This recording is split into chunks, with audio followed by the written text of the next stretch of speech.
আমাদের একজন পরিচিত শেখ মুখতার আহমদ সারাক্ষণ তিনি শিয়াদের পক্ষ নিয়ে কথা বলছেন। ইরানের পক্ষে, মানে ইরানের ধর্মটাকে, রাফিজি ধর্মটাকে আমাদের দেশের মানুষ ইসলাম মনে করে, অথচ অন্য দেশে সৌদি আরবের পর্দার ব্যাঘাট ঘটছে, এইটা নিয়ে গান বাজনা, এইটা নিয়ে সমালোচনা করছে।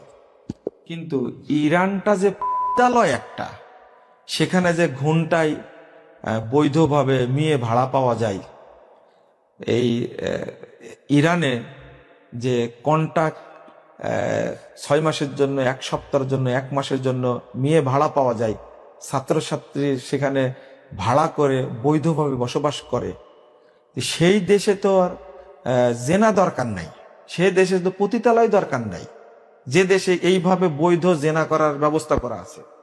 আমাদের দেশের আলেমরা যদি বুঝতো যে ইরানের বাস্তবতা অবস্থাটা, তাহলে কখনো ইরানের পক্ষে কথা বলতো না। পুরো ইরানটাই হলো এটা কন্ট্রাক্ট বিয়ে তারা জায়েজ করেছে। আর কত নোংরা নোংরা কথা আছে, মানে কন্ট্রাক্ট বিয়ে করেছে, এরপরেও ফজিলত বর্ণনা করেছে।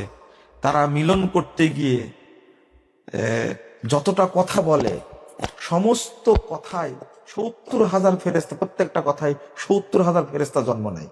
আর সেই 70,000 ফেরেস্তা তার জন্য কিয়ামত পর্যন্ত নেকি লিখতে থেকে আমল নয়। নাউজুবিল্লাহ, আস্তাগফিরুল্লাহ। জেনা করে আবার ফজিলত বর্ণনা করেছে। কন্ট্রাক্ট বিয়ে করে জেনা করার পরে যারা মানে গোসল করে, এই গোসলে যত ফোঁটা পানি বের হয়, সমস্ত ফোঁটা থেকে 70,000 করে ফেরেস্তা জন্ম নেয়। আস্তাগফিরুল্লাহ, আস্তাগফিরুল্লাহ। এই শিয়াদেরকে আমরা এত কাছের মনে করি, আমরা এতটাই বোকার বোকা, যারা সাহাবীদের গালি দেয়, যারা তাবেঈদের গালি দেয়, কাফের মনে করে, গালি না শুধু কাফের মনে করে, তাদের পক্ষে আমরা আজকে সাফাই গাচ্ছি। আল্লাহ এদেরকে হেদায়েত দান করুন, এবং যারা সাহাবী তাবেঈদের গালি দেয়, আল্লাহ এদেরকে ধ্বংস করুন। আমিন। সুবহানাক আল্লাহুম্মা বিহামদিক, আশহাদু আল্লা ইলাহা ইল্লা আনতা, আস্তাগফিরুকা ওয়া আতুবু ইলাইকা। ওয়াসসালামু আলাইকুম ওয়া রাহমাতুল্লাহি ওয়া বারাকাতুহু।